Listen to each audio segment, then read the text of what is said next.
Antes de meternos un poco en faena, bueno, vamos a hablar de incidentes, va a haber un montón de salseo, vamos a aprender un poquito de esos incidentes que ha habido. El hilo conductor es ese, al final os daré mi visión un poco del futuro de los próximos meses, que nadie lo sabe, pero me voy a mojar, que para eso he venido.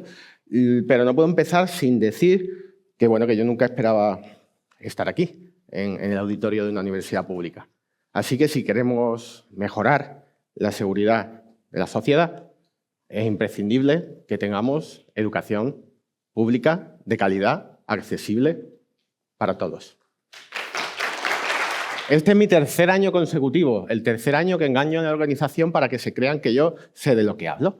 Hace 2 años di una charla donde la protagonista era Martha McFly, que era una CEO que viajaba en el tiempo, que salvaba a su empresa, nos lo pasamos bastante bien. ¿Quién estuvo en esta charla? Gracias. Tenéis unos regalos aquí. Cuando queráis, pasar a por ellos. Y el año pasado hablamos de Francisco, un desarrollador que acabó haciendo cosas de seguridad porque alguien tenía que hacer el trabajo. Y lo que nosotros hacemos muchas veces es sacar el trabajo adelante, ¿verdad? ¿Quién estuvo en esta charla? Gracias, muchas gracias. ¿Quién estuvo en las dos? Os gusta sufrir, ¿eh? Os gusta sufrir, no escarmentáis. Bueno, pues este año no tengo un protagonista. Este año soy más un poco yo. Voy a hablar de incidentes de seguridad donde yo he estado involucrado y otros que son públicos. Los que son públicos van con nombre y apellido. Los que he estado yo involucrado directamente, pues no puedo decirlo porque hay unos contratos y tal.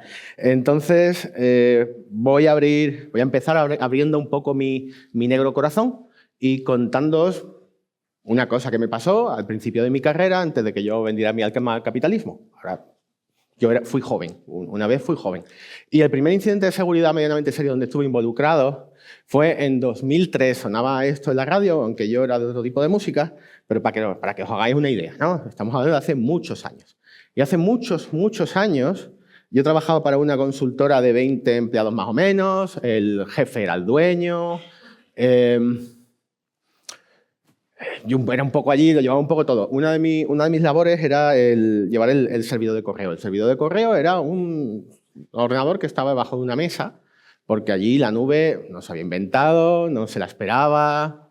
En fin, el Gmail estaba levantando. Hace mucho tiempo de esto.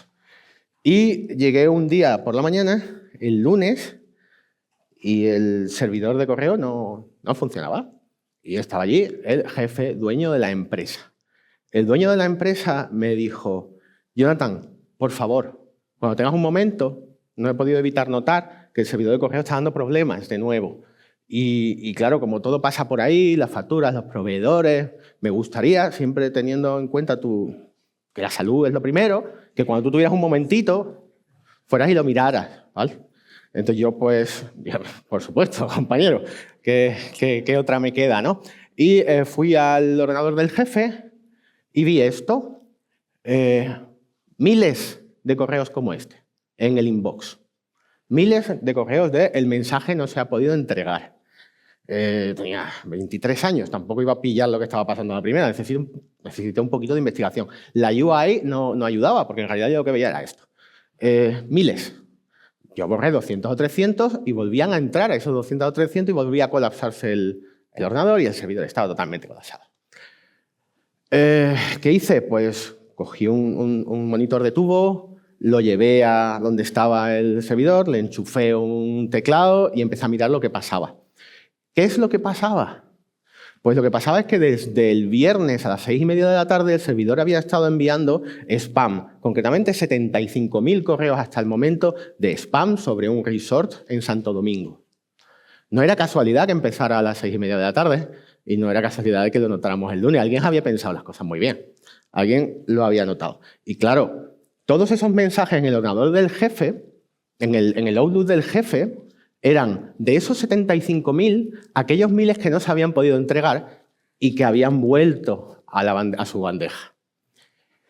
Claro, ahí atando cabos dijo, bueno, pero si en mi correo no están estos y en el del jefe sí, todo hace pensar que el spam se envió desde la cuenta del jefe, ¿verdad?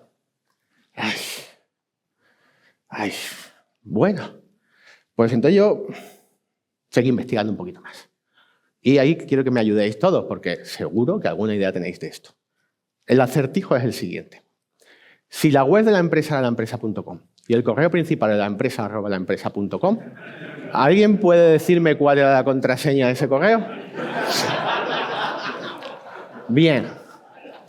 Entonces yo tenía 23 años y me acababa de tragar una bronca bastante gorda de mi jefe. Y yo me fui otra vez a mi jefe con esa seguridad que te dan los 20 y pocos, esa seguridad que te da que tú llegas y ayer bebiste pero que estás hecho un toro.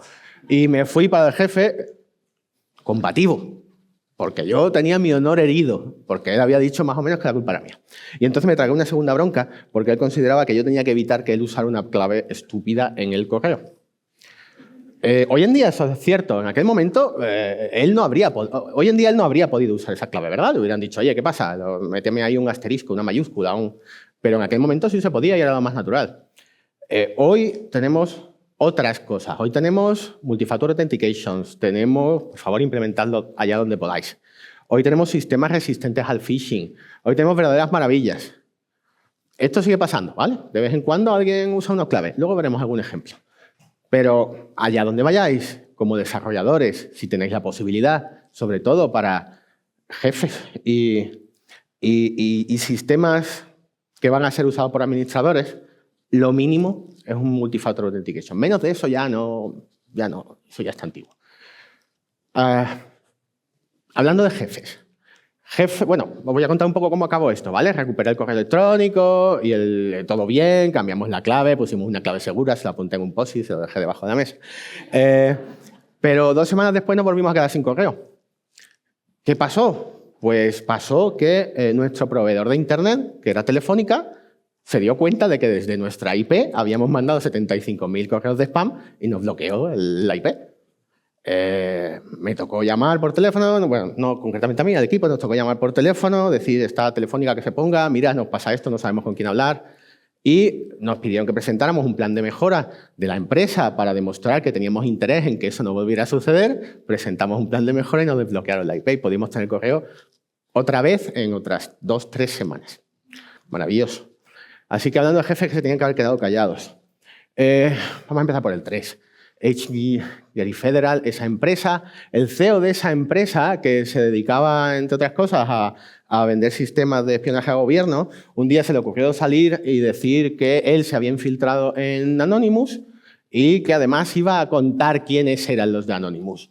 Pues en menos de una semana se quedaron con su Twitter, borraron su iPad, hicieron público todos sus correos, se dedicaron a humillarlo por diferentes foros hasta que tuvo que dimitir. Un poquito más tarde, Hacking Team, ya con ese nombre es que vas un poco de echado para adelante, ¿no? Voy a montar una empresa que se llama Hacking Team. Hacking Team era una empresa italiana que vendía sistemas de espionaje a gobiernos y tuvo un pequeño problema de seguridad. Y el CEO dijo, la brecha es falsa y además no os la descarguéis que tiene virus. Evidentemente, se quedaron con su cuenta de Twitter, filtraron sus contraseñas, filtraron correos privados, con contenido que a lo mejor no hubiera gustado que fuera divulgado, y tuvo que dimitir y dejar la empresa.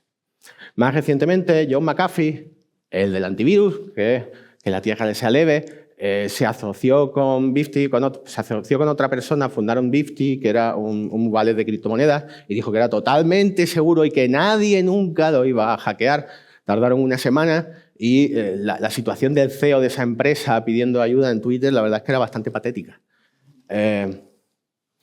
Por favor, no nos pongamos nosotros mismos en el punto de mira. No hay necesidad. Si es que no hay necesidad, y si somos un desarrollador y hacemos una entrevista y vemos que el CEO de la empresa es un cuñado, buscad otra, ¿vale? No hay necesidad porque sabéis cómo va a acabar esto. Sabéis cómo va a acabar porque la cultura de una empresa es ligeramente descendente. No puedes tener una buena cultura en la empresa sin el apoyo de equipo de liderazgo. Y si tu CEO es un cuñado, vete. Sigamos. ¿Qué le pasó al Corte Inglés y a McDonald's? Recientemente, bueno, hace un año con un mes de diferencia. Pues tuvieron un pequeño problema de seguridad, ambos. El del Corte Inglés fue muy curioso. Están relacionados, pero fueron manejados de forma muy diferente. El del Corte Inglés, orgullo patrio de nuestra España, pues lo que ocurrió fue que le secuestraron el hilo de sonido y por muchos Corte Inglés de toda España empezó a sonar, por favor, graben todo lo que puedan. Hoy todo es gratis. Es gracioso, pero nos puede pasar a cualquiera. Ahora veremos por qué nos puede pasar a cualquiera. Tardó en solucionarse, yo tengo entendido que pocos minutos. Pocos minutos y no hubo ningún riesgo, ¿verdad? El impacto fue nada. Lo que pasa es que somos muy rápidos en sacar el móvil, grabarlo y subirlo a TikTok. Entonces eso acaba en las noticias, ¿vale? El problema es que al Corte Inglés nunca lo hackearon, nunca fue vulnerado. A quien vulneraron fue a la subcontrata que le llevaba el sistema de sonido. Pero quien acabó en las noticias fue el Corte Inglés. Ibas a las noticias y tenías que bajar hasta el cuarto párrafo para enterarte de quién había sido comprometido. Además, el Corte Inglés informó a sus clientes, le dijo que sus datos nunca habían estado en peligro y se comportó como un caballero porque no dijo quién era el vendor. Nunca dijo, yo todavía no he averiguado quién llevaba ese sistema de sonido.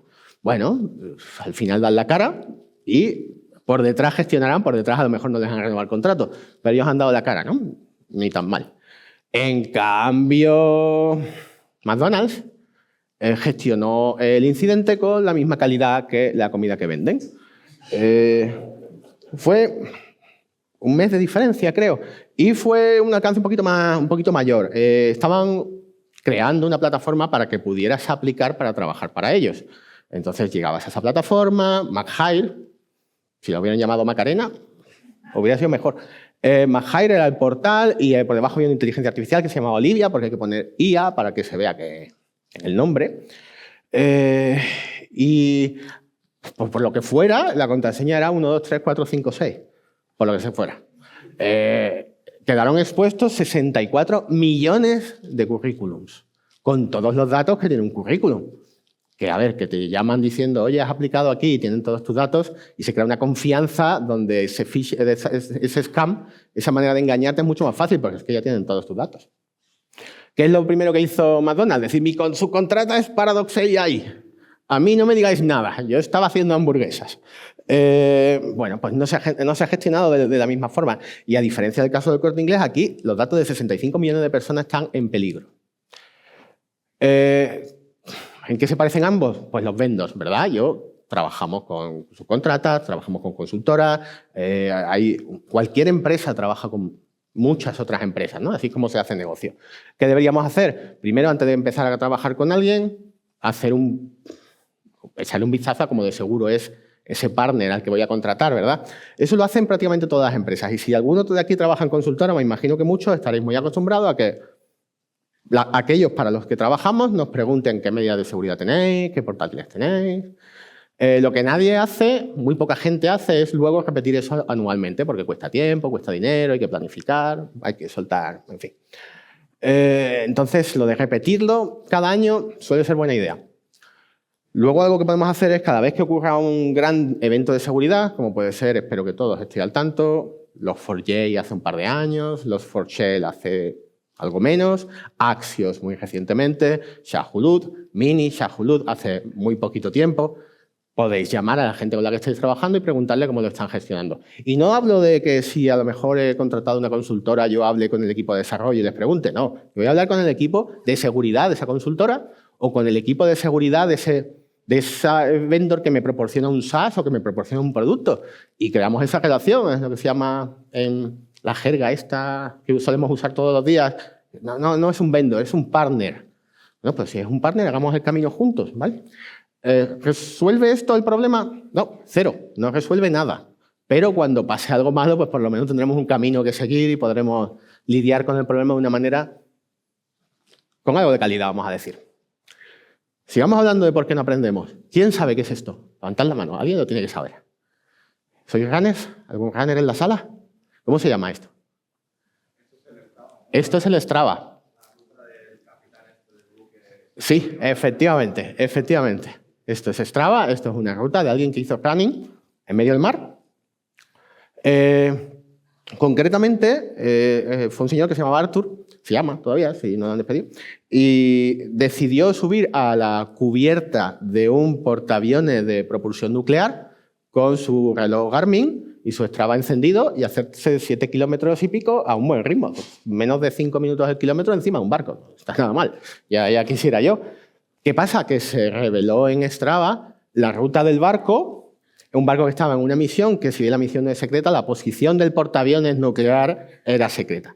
Además, un portaaviones no va solo, un portaaviones como este, que es el Charles de Gaulle, lo que lleva es un poquito delante un submarino de propulsión nuclear también, un submarino con capacidad nuclear, a un lado lleva unas fragatas, a veces varias, antiaéreas, y al otro lado antisubmarinas, y detrás lleva un buque de suministros, un SR.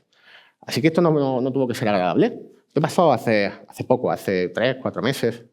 Y yo cuando lo vi, pues igual el chascarrillo, ¿no? ¿Qué cosas nos pasan? Pero yo no me quedé ahí. Yo dije, esto lo he visto antes, porque la gente no aprende. Esto lo he visto antes. ¿Cuándo he visto yo esto? Esto lo he visto yo, bueno, aquí está todo lo que acabo de contar. Esto lo he visto yo ahí. Eso es de 2018. Eso es una base secreta en Afganistán. Cuando en 2018 Strava publicó su nueva feature de mapas de calor, lo que ocurrió es que muchas bases secretas militares a lo largo del mundo de pronto fueron visibles. Normalmente esas bases estaban detrás de un cuadrado negro en Google Maps, pero ahora todo el perímetro, incluso las rutas de patrulla, eran visibles en Strava. Montones de países afectados. Bueno, países afectados. En realidad, las bases estaban ahí, esos países, bueno. Nuestras bases en Afganistán y los aliados de la OTAN, Irak, Siria, Níger, ahí tenéis un montón, pero entre ellos está también Francia, los del portaaviones. Es que era la segunda, ¿no? Volvemos al hilo conductor de esta charla. Tenemos que aprender un poco mejor, tenemos que intentar aprender de los errores humanos para que no nos vuelva a pasar.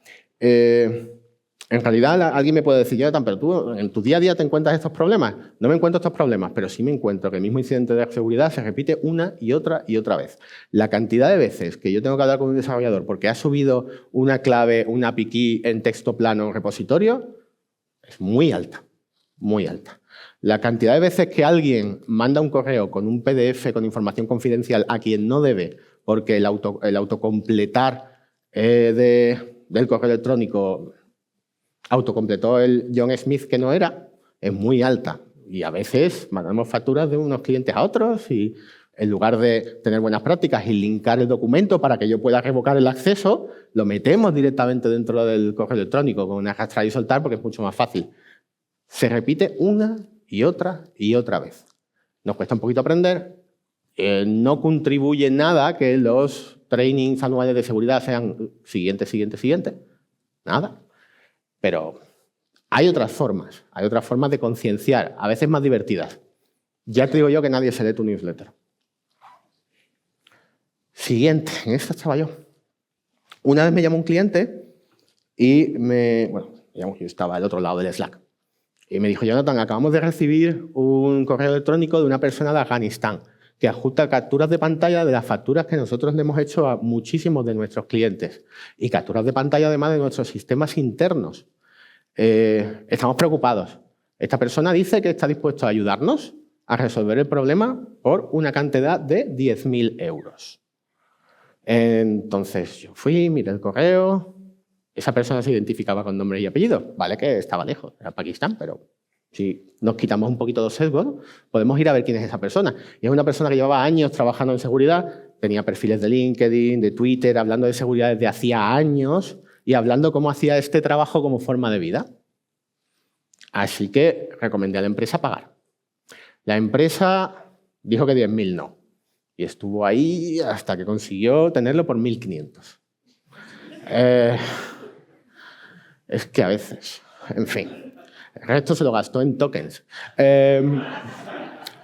Vale, pues esta persona le hicimos un contrato y no solo nos reveló qué es lo que había pasado, sino que en el contrato se comprometía que una vez que estuviera solucionado el problema, lo iba a volver a intentar y nos iba a confirmar que estaba solucionado. Buena forma de trabajar. ¿Qué ocurrió? Bueno, cuando nos pasó el bug era esto. Si te conectabas al portal de la empresa con un correo de la compañía, te enseñaba el panel de administración. ¿Vale? Primer paso. Segundo paso, ¿cómo consiguió conectarse con una cuenta de la compañía? Consiguió conectarse con una cuenta de la compañía porque al crearte un usuario en la plataforma, nunca se verificaba que ese correo fuera tuyo. Tú te podías conectar como obama@lacasablanca.com, nunca se verificaba. Entonces ya llegó el momento de hablar con los desarrolladores. Oye, eso no se hace así. ¿Y qué pensáis que me dijeron los desarrolladores? Me dijeron, lo hemos dicho 1000 veces, hasta las narices de decirlo. Pero la gente de marketing dice que eso añadiría una fricción al usuario final que haría que no realizara una compra impulsiva en la plataforma. Con lo cual ganaríamos menos dinero y el funnel y el... Vale, una chapuza. Entonces, por favor, como desarrolladores, haced como hicieron en esta empresa, levantad la mano hasta donde llegue vuestra influencia para decir esto no está bien. Lo sabéis. Es verdad que a veces no tenemos margen de maniobra, pero otras veces sí lo tenemos. Y, caso peor, bueno, te lo dije, siempre sienta bien, ¿verdad?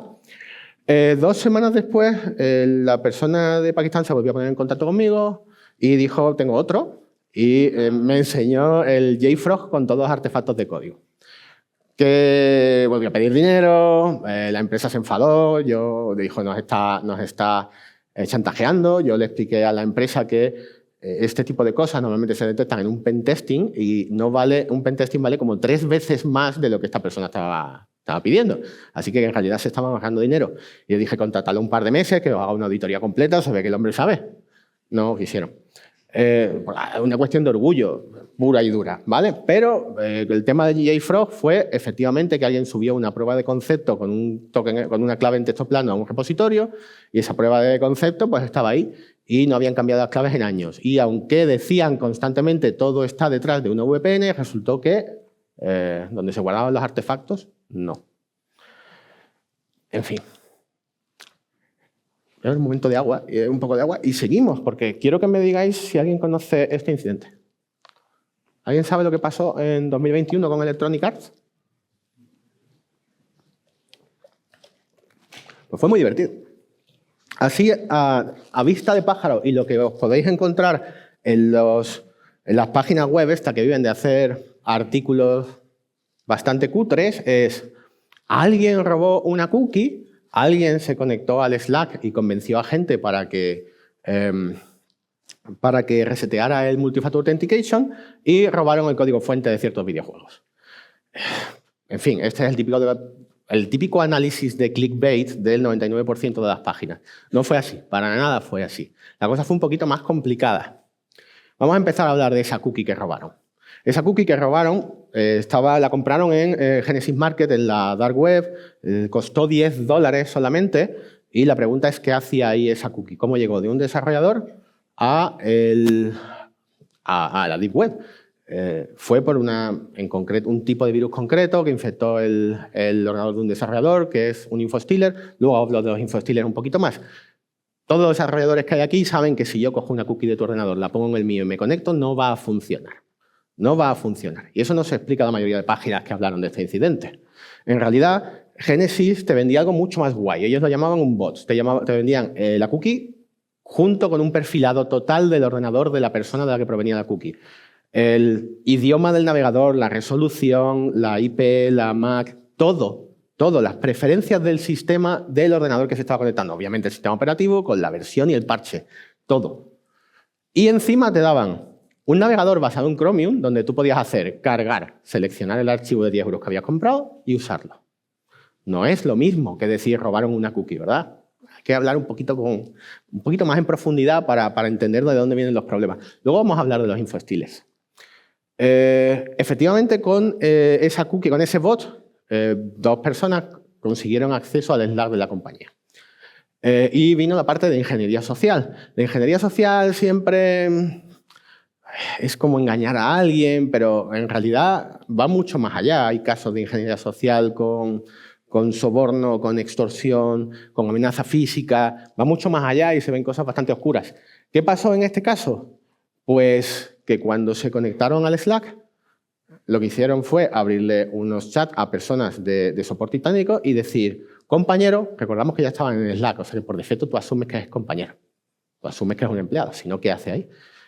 Compañero, resulta que ayer salí, me fui de fiesta, bebí, conocí a una chica, me emborraché, acabé en su casa y me he dejado el móvil allí con el Second Factor Authentication. Tengo una reunión y no quiero llevarme una bronca de mi jefe. ¿Podrías, por favor, ayudarme? Y ¿Quién se interpondría en el amor? O sea, ¿habéis escuchado alguna vez la frase si triunfa o no triunfa el equipo? A mí me abren un Slack así y el cuerpo te pide ayudar porque somos buenas personas. Somos buenas personas. El ejemplo que he puesto otras veces es que si nos hemos cruzado un par de veces y en el pasillo me dice, ¿sabes qué? El amor de mi vida va a coger un vuelo a Nueva Jersey y tengo que decirle lo que siento. Yo te llevo al aeropuerto. Derrapando, vamos, a pie de pista, ese avión no sale y cuando te estés besando con el amor de tu vida en el avión, el resto del avión va a estar aplaudiendo, porque somos buenas personas. ¿Qué solución tiene esto? Obviamente contratar a malas personas. Bueno, otra solución es dar unas vías donde, oye, no es tan difícil, pregúntale a esta persona cuál fue su último proyecto, cuál es su manager, y son 5 minutos más y no... Por llegar 5 minutos tarde a una reunión no pasa nada. Pero somos buenos y quiero que sepáis que se van a aprovechar de que salís de trabajar el viernes a las 6:30, se van a aprovechar de que sois buenas personas, se van a aprovechar de todo lo que puedan aprovecharse, de todo aquello que pongáis en LinkedIn, de todo aquello para conseguir engañaros y para conseguir acceso a vuestros sistemas. Y bueno, ¿cuál fue el impacto? El impacto fue 780 gigas filtrados, el código fuente del FIFA 21, los motores físicos... No conozco ni un solo fork del FIFA. Es decir, el impacto real fue 0. Sí, se llevaron el código. El impacto real fue muy poca cosa, en realidad. Fue un impacto reputacional de la empresa, eso sí. Y entiendo algunas lecciones aprendidas. Pero ni datos financieros, ni datos personales, en realidad tampoco hay que hacer leña del árbol caído. Y es un ejemplo de algo que nos puede pasar a cualquiera. ¿Quién lo hizo? Bueno, pues el actor principal fue un chaval de Reino Unido que se llamaba White Doxing y cuando le funcionó lo que hizo fue productizar esa forma de hackear y usando las mismas técnicas lo consiguió con Nvidia, Samsung, Microsoft y Uber. En fin, si les pasa a ellos, ¿qué no nos va a pasar a nosotros, ¿no? De hecho, acabó fundando el grupo Lapsus, que acabaron también siendo arrestados por la policía en 2023. ¿Cómo se dio todo esto? Porque estaría bien que no creyerais lo que os diga cualquier persona desde un estrado, ¿sabes? A lo mejor hay que ir a la fuente, a lo mejor hay que ser un poco crítico. Nadie que esté aquí buscando sus 15 minutos de gloria, intentando que os riáis un poco, tiene nada de autoridad. Ir a las fuentes. Una de las razones por las que se supo es que White Doxing quería publicidad y quería que todo el mundo supiera cómo lo había hecho y contactó con periodistas y contó cómo lo había hecho y además dio pruebas de cómo lo había hecho. También... Y ahí lo reconoció. ¿Por qué lo reconoció? Reconoció porque se comportó como un caballero y no pagó. Decidió no pagar. Si hubiera pagado, pero decidió no pagar. Entonces, como decidió no pagar, se filtraron los datos y esos datos están ahí y podemos compararlos con lo que dijeron los hackers que habían conseguido y coincide. Y por último, en 2023 pues, hubo una redada del FBI donde detuvieron a mucha de esta gente y bueno, pues también se filtraron datos del uso de ese tipo de forma de trabajar con esas cookies, ¿no?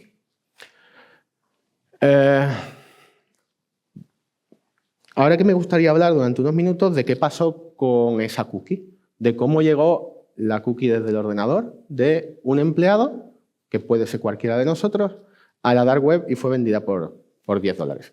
No es un empleado descontento, porque un empleado descontento no te vende una cookie por $10, además a repartir beneficios con el del market.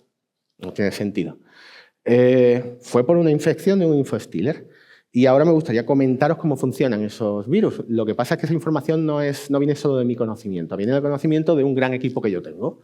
Mi equipo de detección de amenazas y respuestas. Este es parte de mi equipo que me ha suministrado gran parte de los datos. Lihan en Singapur, Yaneshua en la India, Raquel en Barcelona y Efi en Australia. Si queréis hacer las cosas bien, tenéis que contratar un buen equipo de gente, cuidarlos, dejarlos trabajar en remoto, pagarles un poquito más. Yo lo estoy intentando, pero... Y, sobre todo, compartir mucho y que aquello que hagáis pues, se dé a conocer dentro de la empresa y a ser posible en charlas como esta. Yo no sería posible, no tengo el conocimiento de presentar todo lo que os voy a presentar ahora si no fuera por este equipo. Estas capturas son de hace un mes, pero han estado pasando, yo tengo las nuevas de la semana pasada. Esto sigue ahí. Cuando buscáis Install Cloud Code, o buscáis Install Homebrew, el primer enlace de ambas búsquedas es malicioso. Esto pasa durante varias horas al día, todos los días desde el último mes y medio, quizás un poco más. Entonces, soy una persona muy seria, muy senior y muy seria también, que quiero instalar Cloud Code, es temprano por la mañana, no me he terminado el café, en el Slack tengo mucha gente preguntándome cosas, escribo en Google install Cloud Code y el primer enlace es malicioso. Y como yo soy una persona muy senior, pues digo, no, hombre, pero luego cuando entre me voy a dar cuenta, seguro que es una página súper cutre. Pero luego entro y la página es pixel perfect igual que la original. Y lo único que cambia es la orden de instalación con el botoncito de copiar para que yo lo ejecute en mi terminal y en lugar de instalar Cloud Code, instale el virus. Puede pasar a cualquiera, en serio. Y está para cualquier sistema operativo. En este caso yo trabajo con Mac, pero es todo análogo. Todo funciona igual. Pasa con Cloud, pasa con Homebrew, pasa con muchos tipos de software y está pasando desde hace un par de meses. Además, la URL cambia tan deprisa que no te da tiempo de meter todo en tu blacklist para que tus empleados no lleguen. No te da tiempo. Bueno, ¿veis la línea de instalación?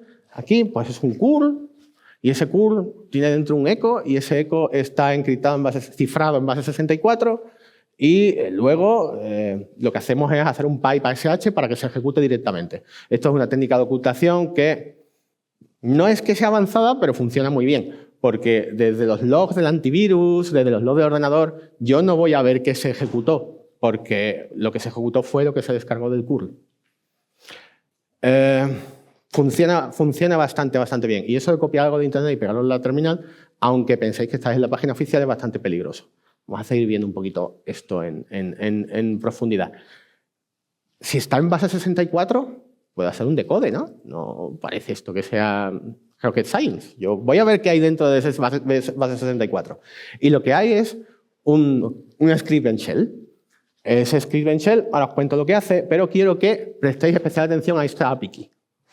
Esta API key es la API key que usa el script para contactar con los servidores del hacker. Porque serán criminales, pero implementan autenticación. ¿Vale? O sea, ¿qué hace? Pues manda unos datos para que se sepa que estoy trabajando en un Mac y tal, y descarga un archivo tipo OSAScript. OSAScript es el equivalente en macOS de un PowerShell. Si lo hubiera hecho en PowerShell, en Windows se hubiera descargado el PowerShell. El sistema es igual. Es multiplataforma, porque ellos son así, hacen las cosas con tiempo. Vale, pues puedo descargarme los scripts, ¿verdad? Descargarte los scripts es un poquito más complicado porque tienes que infectar tu ordenador. Entonces hay que preparar un sandbox y luego se descarga los scripts. El OSAScript, que es como el PowerShell, está encriptado, pero se puede hacer un análisis bastante bueno de lo que hace. Y yo tengo ese análisis porque la gente que os presenté antes me da esos análisis, porque son gente impresionante. ¿Y qué hace? Primero, una fase de reconocimiento, donde crea un directorio temporal de trabajo, donde ejecuta un profiler para sacar todo aquel perfilado que os comentaba que pasó en IA Sports. La resolución, el lenguaje, qué navegador usas, todo. Y se lo guarda. A veces crea persistencia. Crear persistencia es crear un daemon o algo que cada ciertos segundos, minutos u horas llame a un servidor y diga, tengo que ejecutar algo. Y si tiene algo que ejecutar, pues es como un control remoto. Luego hace un poquito de ingeniería social. Lo que hace es, ya que estoy en el sistema, te presento un pop-up pidiéndote la contraseña del ordenador y es idéntico al pop-up del sistema. La cantidad de veces que un desarrollador mete su password al día es tan alta que es fácil que caiga. Pero es que no la recoge y se la cree, es que comprueba que es la password del sistema, porque hace un intento de escribir ahí con altos privilegios y si no le funciona te muestra el pop-up de nuevo. En fin, luego se lleva las contraseñas. Si alguien en lugar de estar usando un Power Manager en condiciones está usando el que viene en Google, pues también se lo lleva. Luego accede a los wallets, porque el dinero siempre viene bien. Y si tenéis algún tipo de wallet en el sistema, se va a meter ahí y se va a llevar el dinero. Y luego recopila todos los archivos críticos de Chromium, Gecko, cualquier cosilla que tengáis, como el historial de datos, el historial de navegación, con qué habéis rellenado los formularios en ciertas páginas web que cuando llegas se te rellenan de nuevo. Se lleva todos esos datos. ¿Qué más hace? Luego se va al directorio de trabajo y todos esos archivos, porque esto está muy destinado a infectar desarrolladores, todos esos archivos .algo, donde están los SSH, donde están las variables de entorno, incluso el historial de bash o de KSH o de lo que tengáis, se lo lleva. Todo eso lo mete en la carpetita de trabajo que hemos dicho antes que crea, hace un zip y lo manda. A veces se infiltra en ciertas aplicaciones, normalmente de criptomonedas. Esta parte no la veo muy interesante, pero sí que es capaz de ejecutar, de infiltrarse dentro de esos wallets, de manera que si ahora no tenéis dinero, pero luego en el futuro lo tenéis, se lo van a llevar también. Y por último, pues se empaqueta todo, se manda y se limpia todo. Se limpia. Y parece que no ha pasado nada. Simplemente que tuve un error al ejecutar el comando de instalar de cloud. Esto es un Max, en este caso fue Maxine Striller, esta versión. Hay muchas otras. Uno de los detalles que a mí me gusta es un script que se baja a otro script. ¿Por qué? Porque así los criminales pueden implementar versioning. De manera que cuando yo voy descubriendo estas cosas, ellos cambian el script que se va a descargar porque tienen versioning, porque es un script que se descarga otro, cambian ese otro y según los antivirus van avanzando, ellos hacen una nueva versión. Además, como tienen bastante dinero, porque están financiados en muchas ocasiones por estados, pues ellos tienen licencias de antivirus para probar si lo van a detectar o no. En fin, un festival. Voy a acelerar un poco. Me gustaría hablar un poco del futuro. Esta es la parte en la que me gustaría hablar un poco de lo que puede pasar en los próximos meses, años. ¿Quién ha escuchado hablar de Mizos? Casi todos, genial. ¿Sabéis? Todo esto es para contaros que Mizos lo venden como algo maravilloso. Los que llevamos mucho tiempo en el negocio sabemos que si alguien te dice que algo es maravilloso y a la vez te lo quiere vender, a lo mejor tenemos que desconfiar. ¿Vale? Porque puede haber un gap entre el marketing y la realidad, mayor o menor. La cuestión es que Mizos, para empezar, cuando salió, hubo ciertos actores muy respetados que escribían sus propios papers diciendo, ojo que esto tiene pinta de ser verdad. Y no importa, Mizos va a ser lanzado, va a ser libre en un par de semanas, según dijeron recientemente. Deberían haber sido meses, pero van a ser semanas. Incluso si Mizos, en el caso peor, no es lo que promete, lo va a ser la competencia, en este caso Daybreak, que está siendo la competencia por parte de OpenAI. Y si no, va a ser el siguiente modelo y si no, el siguiente. Pero va a llegar. Va a haber algo como esto. Por cierto, antes os he dado 30 y pico minutos de respiro sin hablar de IA. Siento ahora ya haber cambiado. Todos estamos sufriendo un poquito de IA burnout, pero es que si no, seguro que no me cogen la charla. El caso es que es bastante posible que, digamos que si solo aporta el 50% de lo que promete, ya tenemos un problema gordo. Y no va a ser el único, ¿verdad? La tormenta, que es lo que se espera, es ¿qué va a ocurrir si, imaginaos que no ataca a nadie, pero cuando yo enchufe ese motor a mi aplicación y me detecte 200 bugs, 400 bugs fue en abril, porque Firefox es uno de los que tienen acceso previo. Firefox tiene desarrolladores para arreglar esos bugs, los tengo yo en mi empresa. Cuando yo lance esto, yo voy a tener que parar el desarrollo de mi empresa durante 6 meses para arreglar los bugs que esto ha detectado. Pues puede ser un problema. Y eso es solo suponiendo que nadie te ataque. Entonces hay un poco de tormenta de, oye, ¿qué va a pasar? ¿No? Además, hay otro problemilla, que es que estos modelos frontera prometen hacer uso de errores en la lógica de negocio también, no solo en el código. El gran problema, uno de los grandes problemas es el gap entre que se hace una vulnerabilidad pública y alguien consigue explotarla. Esto es un gráfico de Zero Day Clock, una página web que os recomiendo echarle un ojo de vez en cuando. Actualmente está en 23 horas. Ha estado cambiando últimamente entre 10 y 23. Eso quiere decir que si hay una vulnerabilidad en una librería que estáis usando en vuestro código, sale en sábado y vosotros no trabajáis los fines de semana, tenemos un problema. ¿Cómo me ha cambiado a mí esto? Bueno, ahí tenéis un poco los milestones, lo que se espera, que es que baje de 1 minuto antes de final de 2027, según el tren que llevamos. A mí me ha cambiado un poco la mentalidad, porque yo siempre he sido un gran defensor de tener un human in the loop. Creo que tener un humano aporta seguridad, calidad y ética. Y eso es solo así, por deciros 3 palabras. Pero si el gap es de 10 horas, la cuestión no es si yo quiero o no quiero tener un humano en el loop. La cuestión es si me lo puedo permitir. Yo quiero, pero la alternativa es no tener aplicación que defender. La alternativa es que ya he perdido la partida porque 23 horas. Muchas gracias a todos. Muchas gracias por venir. No soy digno. Por cierto, me honra que hagáis fotos de mis slides. También que sepáis que las regalo. Y las podéis usar, las podéis enseñar, las podéis modificar. No es rocket science. Entonces, si alguien quiere las slides, que me las pida, que sin problema. Además, os vais a encontrar, aparte de mis chistes que vienen preparados, en las notas las fuentes que he usado para que veáis que no es mentira, que siempre viene bien. Perdona. Sí, la pregunta es, bueno, planteas el riesgo, ¿no? O la problemática de modelos como Mythos que pueden detectar bugs, vulnerabilidades, pero me pregunto si es que realmente todo esto ya se podría haber detectado desde hace años con analizadores estáticos o con analizadores de vulnerabilidades y no se están usando y ahora se usa Mythos. Es decir, Firefox hay un salto de bugs y vulnerabilidades, pero realmente es porque han usado Mythos, o si hubiesen usado Snyk o Sonar hubiesen visto un montón de vulnerabilidades. Pues podrían haber usado Snyk, podrían haber usado Sonar, podrían haber usado Wiz. Yo creo que hay un salto cualitativo en el número y en la posibilidad de enganchar pequeñas vulnerabilidades para llegar a hacerse con el control. También hay cierta tendencia hoy en día a asumir que todo se resuelve con IA.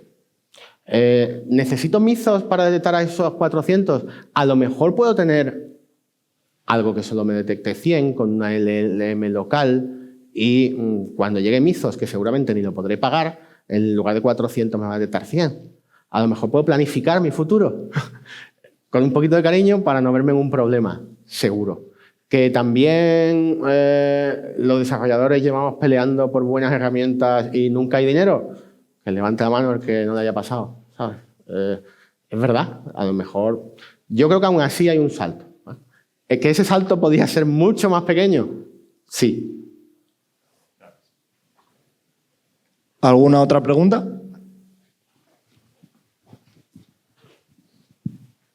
Hola, buenas. Buenas. Muchas gracias por la charla, muy interesante. Pues normalmente cuando hablas de estas cosas, pues a mí ya me ha entrado el miedo. Yo no sé si habré instalado algún tipo de estos virus alguna vez. Entonces, ¿hay alguna forma de saber, aunque supongo que será muy difícil, o más o menos intuir si tu equipo está infectado o ha sido infectado? Sí, de hecho, la manera en que normalmente se detecta es que cuando tienes a nivel empresarial un antivirus empresarial que recopila los logs, puedes analizar esos logs y buscar los patrones maliciosos. En este caso, además, tiene que ser un trabajo relativamente de investigación interno en la empresa, porque el antivirus va un poquito por detrás, como te digo. Pero tú puedes mirar todas las llamadas curl que ha hecho tu ordenador. Todas. En los últimos 3 meses, los últimos 6 meses. Con un antivirus empresarial, seguro, con un EDR. Con el que tengas tú concretamente en casa, pues ya estamos hablando de otro tema que a lo mejor es más complicado, analizar los logs de un ordenador personal. Pero nosotros lo descubrimos de esa manera. Es decir, de hecho, a mí me encantaría poder deshabilitar de una manera sencilla el que un comando como curl haga un pipe a una shell. Eso no debería pasar. Me divides el comando en dos y yo, que soy un desarrollador profesional, veré lo que se descarga y decidiré si lo quiero ejecutar en la shell o no. Pero no es algo fácil de hacer.